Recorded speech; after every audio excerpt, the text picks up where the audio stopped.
La Gibraltar, să vă spun, când am intrat în curtea penitenciarului, am crezut că sunt la sanatoriu. Atâta verdeață, atâta frumusețe și atâta curățenie în spațiile exterioare.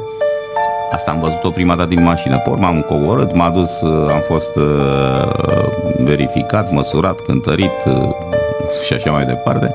Și m-am dus, m-a dat pe secția 4, acolo unde sunt cei protejați. Acolo l-am întâlnit pe Radu Mazăre, pe Nelu Iordache, pe Mădălin Dumitru de la Primăria Capitală, câțiva arhitecți, șefi celebri, ăla care a semnat în locul lui Oprescu, a falsificat toată și a dat acolo de se bat oamenii acum pe Modrogan, le-a dat bloc fără semnă și s-a dovedit că primarul general n-a avut nicio.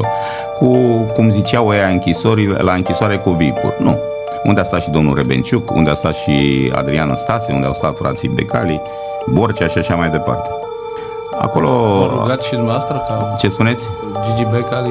Nu, aveam... A spus că de foarte... Adică în fiecare zi el se ruga în închisoare. Credeți că v-a salvat dumneavoastră și credința Dumnezeu? Cu siguranță. Eu am intrat cu crucea și am ieșit cu crucea în mână. Altar mi-a fost decât pozele familiei și pozele cu Iisus Hristos și Maica.